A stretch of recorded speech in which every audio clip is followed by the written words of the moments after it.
All right, jabronis, we're back. Welcome back to another episode of Libretti Podcast Diary Show. I'm still Libretti. I'm still down here in this basement dungeon. Still got the Airbnb host upstairs. They have to think I'm a psychopath. I feel so bad for them. I'm embarrassed for myself. I'm ashamed. They definitely are like, this guy is a psychopath talking to himself, living in our dungeon like an animal.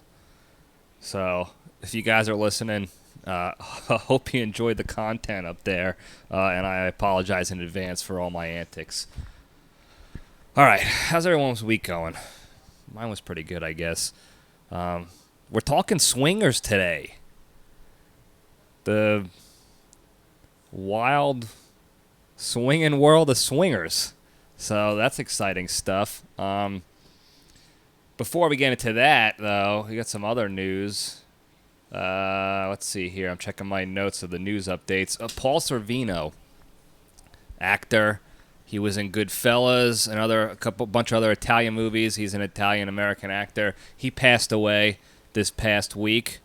So, as I'm sure you're tracking, the fake wise guys hit it pretty hard on the social medias about that one.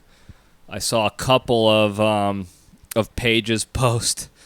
It was Mount Rushmore, but with superimposed faces of Paul Sorvino, Tony Sirico, James Caan, and Ray Liotta, who all died this year. So, again, tough year for the fake wise guys over there, and mostly New York and New Jersey, but there's a couple of them over in Chicago and in L.A., what have you, Las Vegas. So, sad week. Rest in power, Big Paul. What else we got? In other news, I just completed my final week in active duty military, and I begin my 3 months of paid vacation, and then I start, real work again, real life. I'll be in the National Guard doing the weekend warrior thing, and we'll see how that goes. I do want to say though, I don't get annoyed with the people who ask this all the time, but it's been a lot of people over the past couple of weeks like, oh, this is it for you. How do you feel? How are you feeling? I don't feel. Okay? I wish I did. I have no feelings about this just yet. I don't have many feelings at all about anything. That's probably the reason why, I don't have a family, no kids running around, nobody wants to spend the rest of their lives with me. No sane person anyway. Instead I'm here with no feeling, like Ted Kaczynski. I gotta bleep that word out. We're under 5 minutes into this video. I'm already dropping F-bombs. Sorry, T Family Show. Like Ted Kaczynski down in this dungeon, this secluded dungeon all by myself, in my thoughts, not my feelings, doing this, recording this audio manifesto, if you will. So I wish I was feeling. I wish I had a feeling about it. I'd probably hit me later on after it's all said and done, but, I just finished working, and I worked pretty much up to the last day doing actual things, so I guess mentally it hasn't hit me yet, but thank you for asking. Again, I'm not trying to make fun of you people. It's not that annoying, but it's very common, that question. How you feeling? How you feeling? I don't feel. Thank you for asking. I don't feel. Stay strong. I don't know what to tell you. So, another thing I wanted to mention before we get going. This is for the Yankee fans out there, and for anybody who pays attention to baseball and understands maybe a little bit better what is considered a good baseball player in the major leagues and what's not a good baseball player. Joey Gallo for 4. Joey bag of strikeouts of the New York Yankees, who I like. He's a good outfielder. I wish I can like him more, but he sucks so bad at hitting. He has 37 hits for the entire season. Now, I'm not sure when you're going to be listening to this, but at the time of the recording, the Yankees have over 80 games played in the season. Okay, they're over halfway through. We're at the end of July here, folks. We're almost into August of 2022. All-Star break is over. He has 37 hits. Okay? Aaron Judge of the New York Yankees at the time of this recording has 41 home runs. That's just the number of home runs he has. He has more home runs than Joey Gallo has total hits. And the only reason why I'm not completely trashing Joey and calling him names and motherfucking him to death, sorry T Family Show, is because he tries hard, he hustles, and he's a damn good outfielder. Not like that fat, disgusting, stupid, lazy slob Gary Sanchez who couldn't catch a ball behind the plate if you paid him. I mean, they did. They paid him millions of dollars. He couldn't do it. Fat, lazy piece of garbage. And he also batted 160, 170, whatever it was. But he was lazy about it. At least Joey Gallo is trying. But holy hell, is it tough to watch.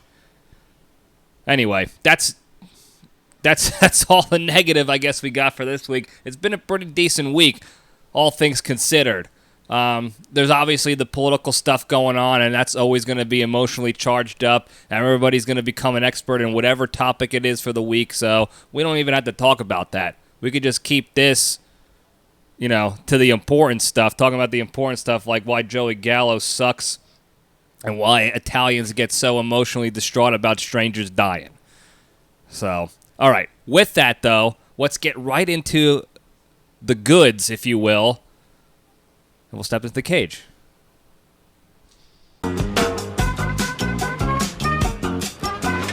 Okay, let's run.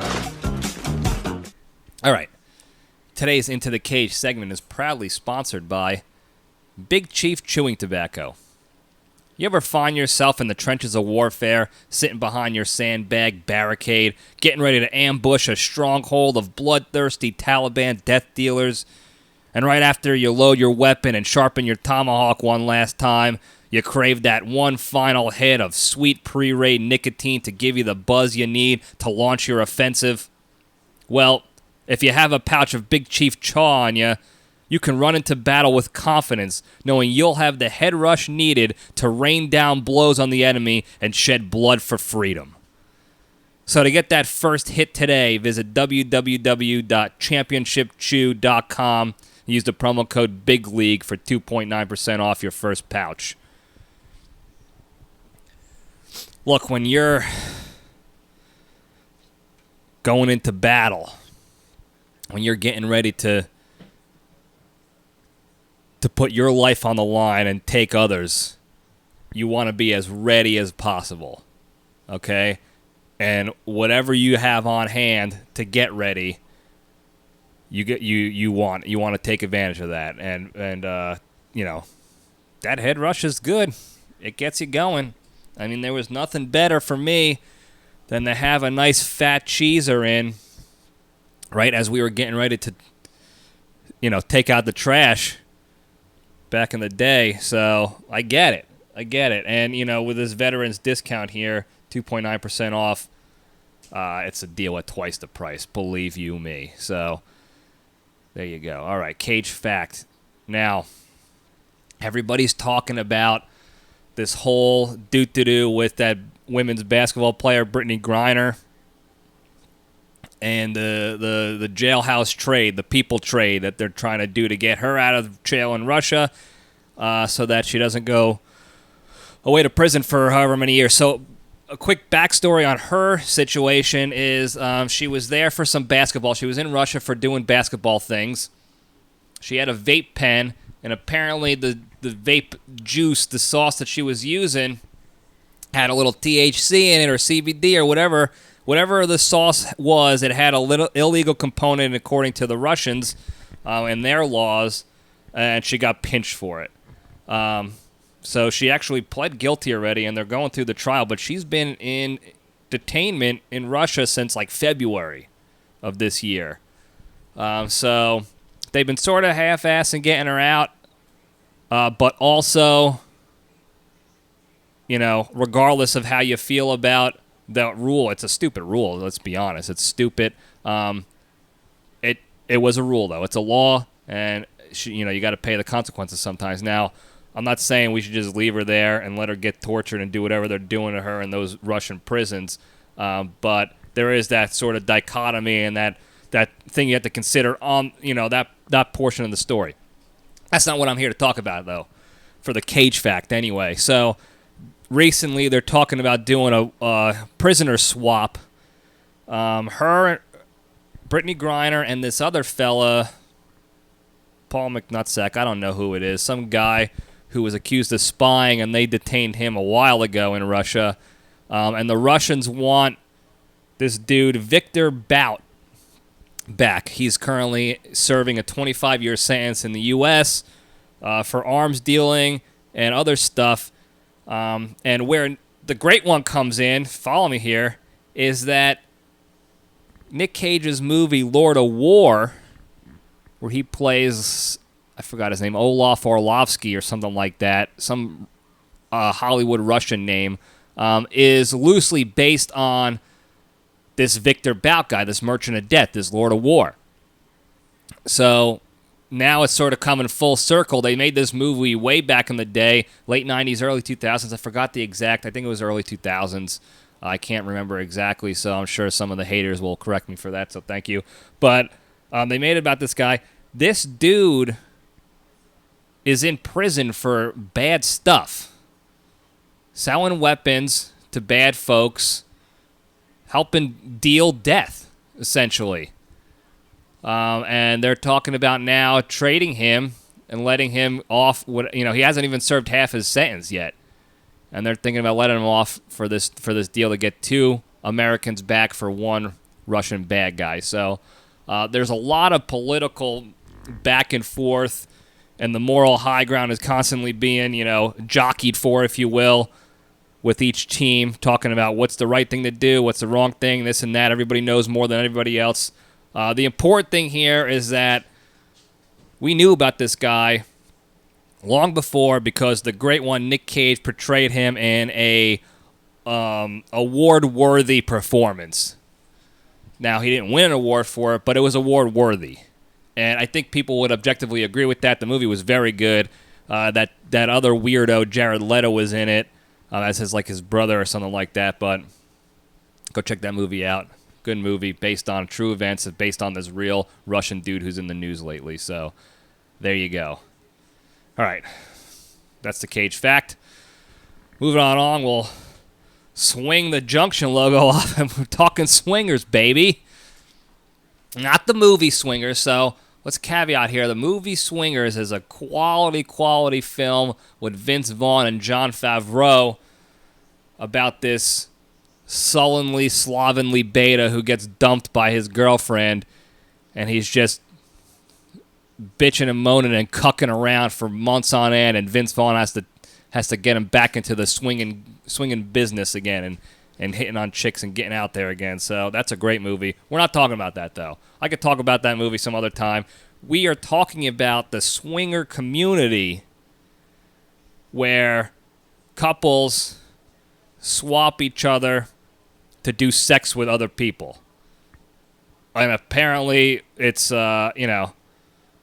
consensual all around. Everybody wants to do it. It's a whole how you doing.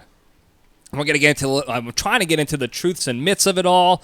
I did a lot of investigations on the secret symbols and the why behind it. I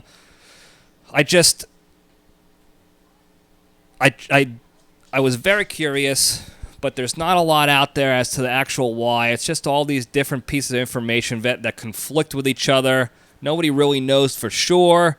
What I really need to do is try to get a swinger up in here to find out ground truth of it all.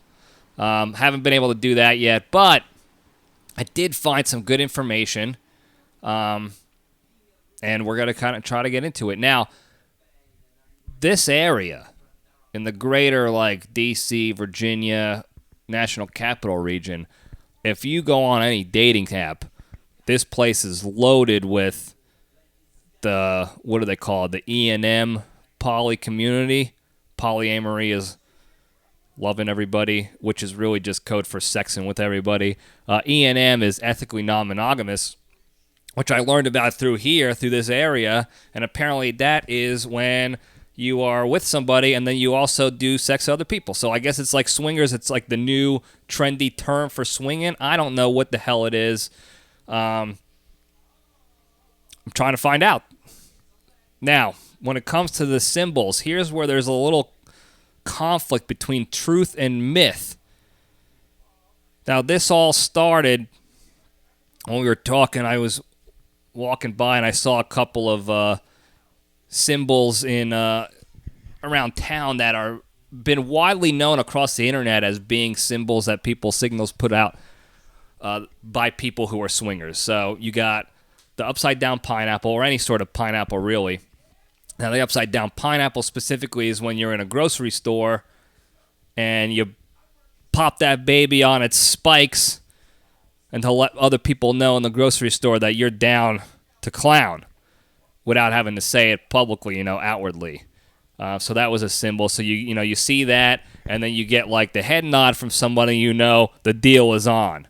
It's time to swap. So the other shit that's going on is the flamingo. This is a little bit newer to me as far as knowing this as a symbol for swinging, but apparently the lawn flamingo is also a sign. I heard about the lawn gnome, and apparently that's in like older communities. They put the lawn gnomes out to let you know that they're ready for business. And I believe that there's this community down in Florida. Okay, it's called the Villages. And I think most of you heard about it before because it's very popular on the internets and the social medias for being the community that has the highest rate of STDs. Now, the thing about this community is that it's a geriatric community. All right? We're talking a bunch of olds with nothing else to live for but to do raw sex to each other. Okay? And they're just slinging it all over the community. Everybody's getting the clap. They don't even give a shit. You can't get pregnant because you're 150 years old. But let me tell you something. You pop a couple of blue pills in some of these old blue hairs, and they're taking care of business in town, in those communities, and they're crushing it. And they all have just like ongoing, regularly scheduled prescriptions of Z-Packs and penicillin because they all know this weekend it's happening again. I don't know. Let's see what I could get this weekend. The clap, chlamydia, what have you. But I guess because they're so open about this, and most of them are not really married anymore, they're widows, widowers, whatever they are. I guess the swinger community is still kind of alive and kicking down there. Now, I don't know if it's called swingers. I feel like if you're not with a couple, maybe it's just orgies that they're doing, or polyamory or whatever. I don't know the technical term, but I do know that there's a lot of garden gnomes on the front lawns of these old bastards. And they get two things pretty much delivered to them on a regular basis. Maybe 3 things, 4 things. They got their Depends diapers. They got their Pedialyte to stay hydrated. They got their blue pills to stay hard. And they got their prescription drugs, the penicillins, to kill the diseases after the parties happen. So lawn gnomes are a thing. All right. Another thing, we're going to keep going because I could talk about the Villages all day long. That's an incredibly wild scene down there.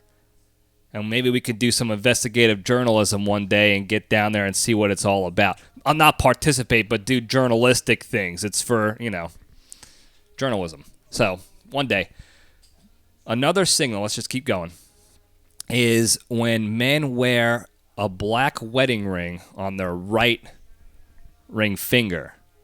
Apparently, that's also a sign that they're swinging. that they're open for business on both ends, if you will. I don't know how true that is. I know a lot of people that I've seen wear black wedding rings, and sometimes they switch to the right hand for various actual, practical reasons. So I don't know how truthful that is. I know that's part of. I've looked at a number of lists from different sources, and it's on a couple of them. So apparently that's a thing. And then another thing, which is kind of crazy to me, is, and if I can find the picture in time, I'll pop it up here. But apparently there is an official patch for the swinging community that they were working on. And I don't know if it actually came to fruition, but I did see it. It's like this circle with a red background and then like a black 3 lines that looks like, 3/4 of a rhombus or a trapezoid.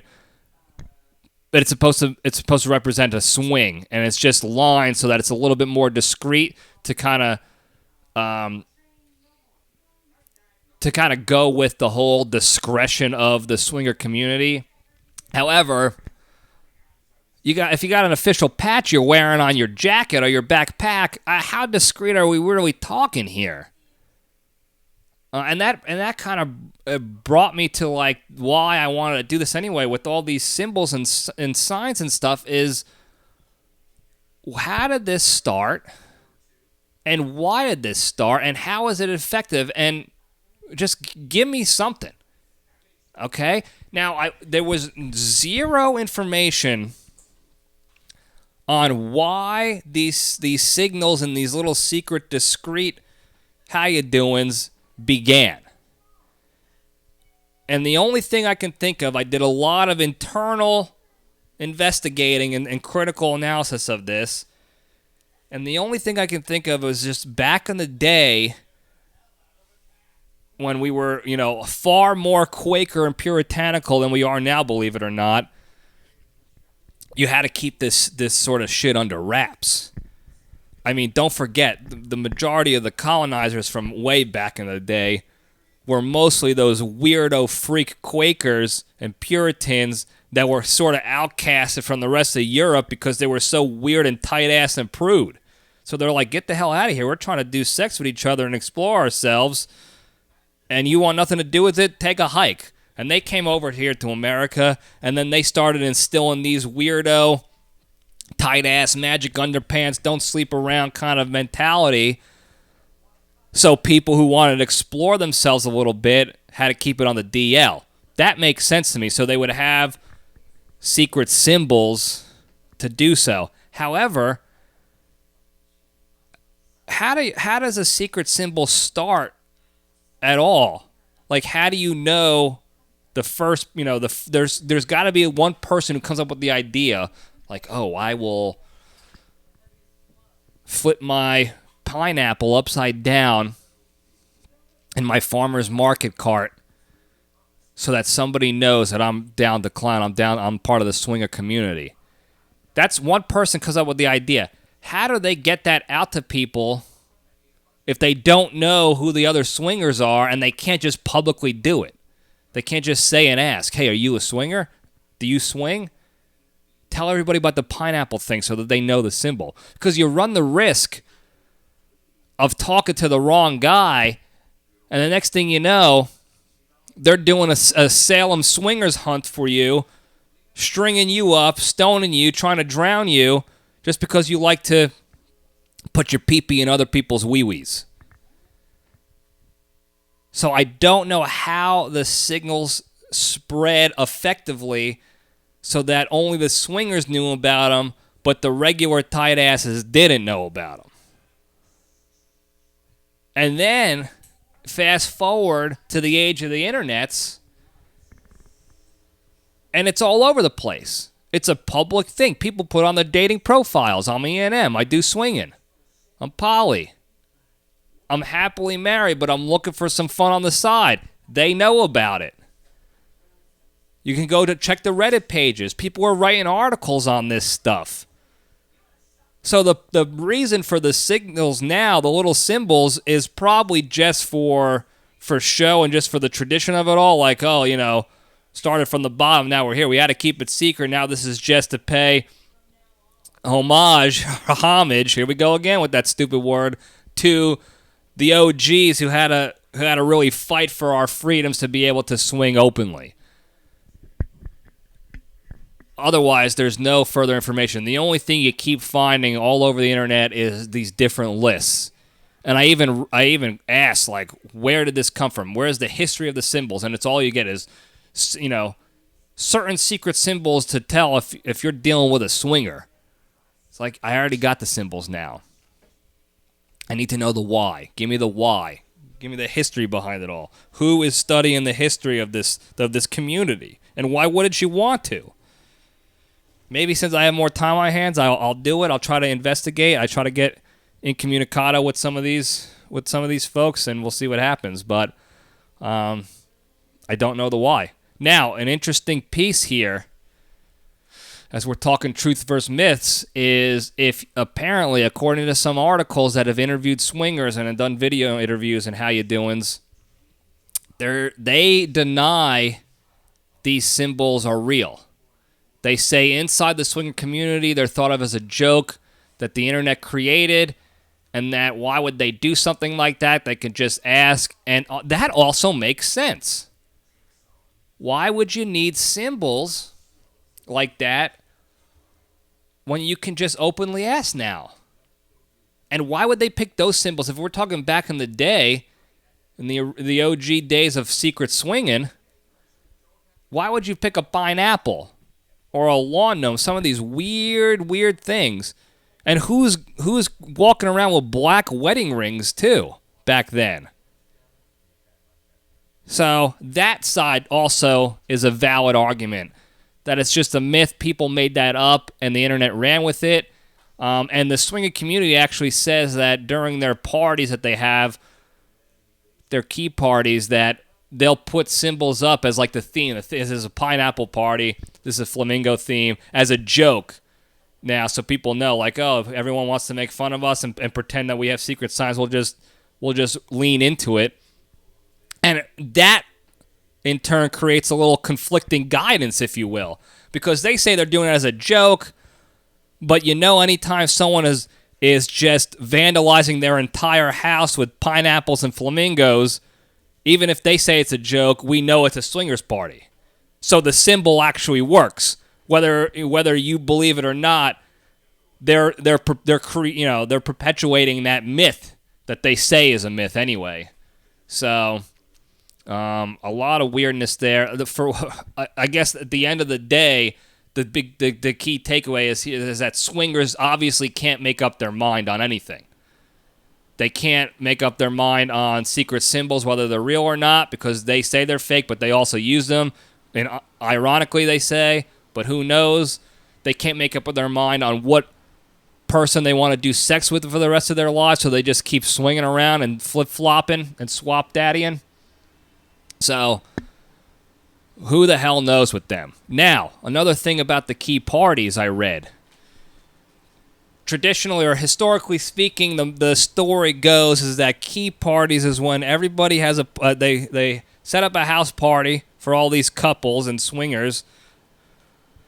You throw your keys in a bowl, you party it up, you have a good time, and then before you leave, you grab keys from the bowl, random. And whoever's keys you grab, you go home with that couple.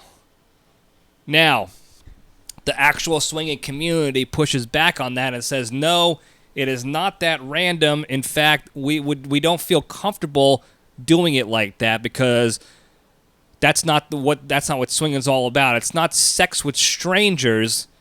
It's people swapping. It's friend swapping with people you're comfortable with and you're attracted to. So the way they say that they run these key parties is that it's just a party. They get to know each other. They drink a little bit. They share a few laughs, a couple butt slaps, and then when the rapport is built, then they make the decision as two couples that we're come to. This is going to happen. We're going to do this thing. Okay? You two go over there. We will go over here. And when we were both done, we'll come back and high five and shake hands and exchange business cards, I guess. So that's how that apparently works in real life. Again, if I have the time to do my investigative journalism, I'll let you know more verifiably. Hopefully. Now, kind of digging deeper into this world here. All right? When you're getting comfortable, when you're at these parties, I read an article. This article is stupid. This lady's an idiot.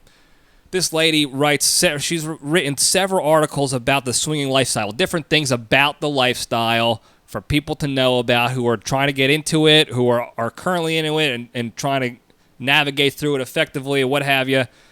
One of the articles was about this thing called unconscious communication signals or signs, USCs, USCDs.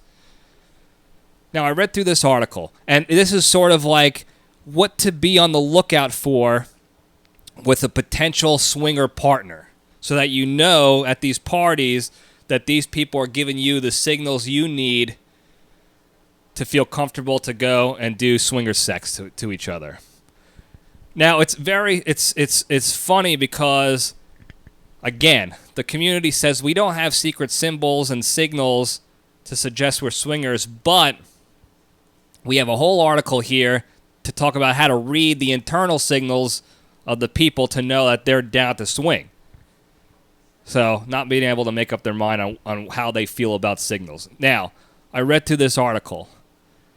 They call this, what this lady essentially did was that she took regular nonverbal communication that is in the regular dating world altogether that you want to look for, that shows attraction and interest in other people in any sort of way, whether it's a friendship, a dating relationship, sexual attraction, what have you.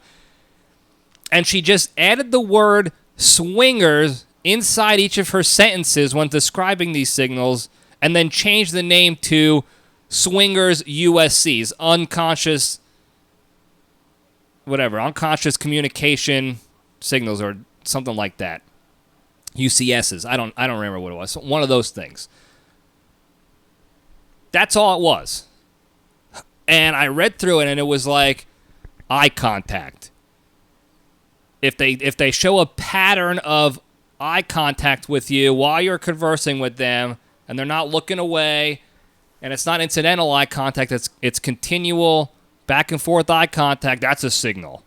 If they're flipping their hair and preening and taking care of themselves, that's a signal. Other body language, if they look comfortable, if they're hanging their shoes off, if they're wearing like flip-flops and they got their legs crossed and they're hanging their shoes like loosely, you know how some girls like to hang that flip-flop loosely, like it shows that they're comfortable with you. Apparently that's a signal for just swingers only. And then on the guy side, if they're constantly, adjusting themselves to look better, if their posture is more open and assuring they're more confident, back straight, head up, that's a signal. And they're just going through these regular things you look for when you're talking to human beings, these nonverbals, and they just try to repurpose it into their own little thing. So by their logic, everybody must be a swinger, because anytime you go out there talking to someone, if you're looking for these verbals and someone is showing these nonverbals, that must be they are interested in you and in a swinging manner, not just a regular manner. So I didn't take anything seriously with that lady. I tried to read some of her other articles, and I don't know what's verifiable, what's corroborated or not. Her credibility is kind of shot because she literally just stole. Go look up dating on the internet. Any sort of dating whatsoever, dating tips. And that's all they tell you to do. Every article will at least mention, look for these nonverbal signals to see if this person shows interest. So the fact that they put that out there and said it's just for swingers, that lady is an idiot. That's all. That's it and that's all. She's an idiot. Now, as we dig deeper, I read some more stuff about how the experience and the reasons behind swinging seem to be different for men and women. Now, this is not groundbreaking news, folks, okay? Because it just as anything else in life, men and women have different reasons for doing similar things for everything. So, nobody really said in their interviews, as far as the women's side, most of them what they were saying was that they just like to explore sexually other people and have fun in that regard and see what other pleasures are out there, but they're still emotionally locked down on the one guy that they're with. They still love that person, and it's not an emotional thing, it's just sexual pleasures they're trying to explore. On the guy side, I mean, any stupid guy would tell you, if given the opportunity to do sex with other women without getting in trouble for it, yeah, we're going to do it. Okay? So it's a primal, not a valid justification, but it's a primal instinct that anybody could get it with guys. Because we're stupid. If you have a heartbeat and you're a lady, a straight man is going to want to get you. He's going to want to do sex to you. We're wired like a bunch of jabronis, for better or worse. So it has nothing to do with like emotional connection or exploration. It's just, I have an opportunity to do sex to somebody else other than my spouse, and my spouse is more than okay with it, I'm taking that opportunity. That's it. That's what it is. And they can lie all they want about how it's not, it's different, it's deeper than that, it's about the connection, and it brings me closer to my wife, and our communication is great, and this and that. That's malarkey. Okay?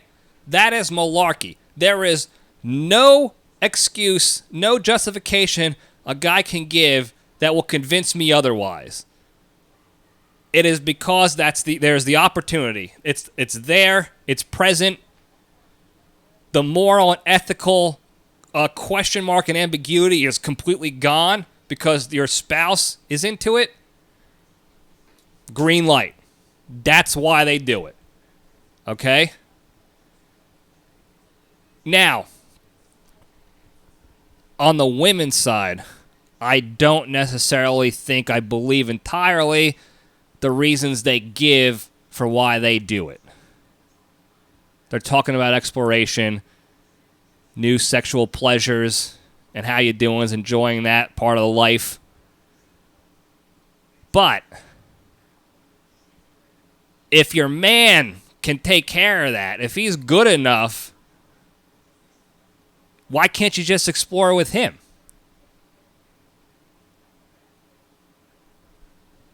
I think that's a good question. I think that's a fair question. Because it seems like your man's got trash dick game. And he can't do sex very well. Not good enough to satisfy your sexual exploratory needs and desires. Because if he was doing that, if he was slinging it appropriately and taking care of you appropriately, you wouldn't really need to go out to do anything else. It's a different genetic makeup for men and women. Women are smarter. They're made up better. We are stupid.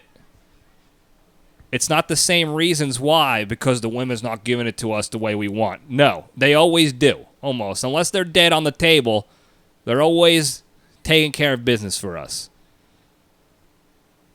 But for women, we don't always do it for them. In fact, probably more times than not, we're disappointing to them. And I apologize for that on behalf of all of us stupid men. But that being said, it makes a lot more sense to me that you're exploring the swinger community because you're not getting it at home. And you need that loophole to get it somewhere else. Again, I don't know for sure. So we're not done with this, okay? That's all I got for now. But we're not done with this investigation. Oh, we're not done with this. for now. I got a quick story. So I have a friend I used to work with, and she was telling me about another lady that we used to work with. I wasn't friends with this lady, but I worked with her occasionally, so I knew who she was. And this lady from work was a swinger. Her and her husband were swingers in the military doing swinging. Apparently, the military swingers is a big-time popular thing. I didn't know that, but it is. Anyway, they were swingers, okay? They started doing swinging with this couple. So it was like a relationship between, like a foursome relationship that they kept doing swaps with. Eventually, this lady from work left her husband to go be with the other couple. So it was like a polygamy situation for the other guy. And she moved in with them, slept in the same bed. The three of them slept in the same bed. It must have been one of those giant Burt Wonderstone beds where it's like a quadruple king size for all of them to fit in there.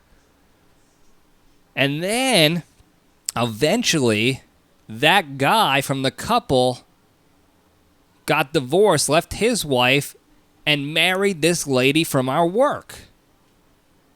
And now they're out there swinging together still, but they're now a couple. Now they're married together. And one time, she was saying how she was with her new husband, and they're swinging. They're at this other person's house, and she watches her current husband get a massage and get sexed up by the lady of that other couple. And then when the other guy, was trying to do sex to her as part of the swinging completion so that everyone's swinging, he couldn't get it up. All right? He didn't take enough blue pills. He didn't get his little sergeant prepared for battle. Didn't take his big chief chaw ahead of time, I guess. And she got nothing out of the deal. So basically, that swinging party ended up resulting in she had to watch her husband do sex, and then she essentially got rejected by this guy.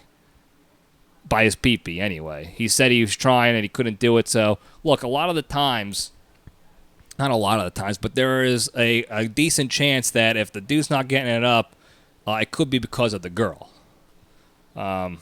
So I don't want to make that assumption. It could have just been a bad night. We all have the bad nights. But it was just an interesting story to hear that this lady that I worked with a few times is living this wildly torrid swinging lifestyle, thinking everything is hunky-dory, and it doesn't sound like it is. And that's a big question as we kind of taper off here and finish the conversation, is the big question I really have for the whole community is, how is this for your relationship? Is it helping your relationship? Are you able to get closer to your spouse or significant other by doing this? Because from the outside looking in, it seems to always end in divorce, splitting, actual permanent swapping of people, and the relationships die out. Whether because of jealousy, I mean, that's the natural thing, is jealousy. I don't want to see my significant other having a better time with somebody else. Again, that's a primal thing. That's an insecurity that I have, which is one of the reasons why I'm not in the swinging community. But it sounds like it's one of those things where everyone thinks it's a good idea. Oh, this is explore. We'll be okay with it. They all say they're going to be good. It's just like the friends with benefits thing. Everyone says that they can handle being friends with benefits and not getting attached and emotional about it, and then it always ends up in tragedy. And that's what it seems like in this community, that it always ends up in multiple divorces and these weird stories of watching your new husband do sex and you can't do sex, and what are you going to do, get divorced and go swap with somebody else until you can find sex? I don't understand that. And that's a question, another question to add to the list to find out the truth behind, because it doesn't seem like, generally speaking, the majority of the people end successfully when they're swinging. But we'll try to find out. That's for another day, though. Okay, that's all I got for this topic today. Before we go, though, let's talk about the big three. All right, the three pillars to staying strong and being a better, happier, nicer, more positive human being in life, and to be able to spread that positivity and goodness to the rest of the community and the rest of the country and world. All right, number one, exercise every day. Anything you got to do. Go for a walk, burn some calories, get the chemicals activated in your body that make you feel better about yourself, physically, mentally, and emotionally, and medically too. And you will in turn spread that goodness onto others.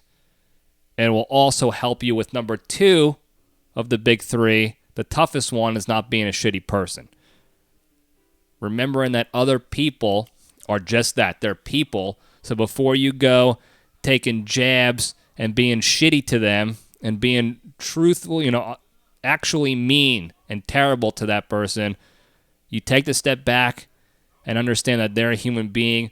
They got a life of their own. They have stressors of their own. They got internal struggles they're dealing with mentally, emotionally, and physically. They have families likely. So take that into account. Remember how you feel when someone's shitty to you before you decide to go be shitty to somebody else.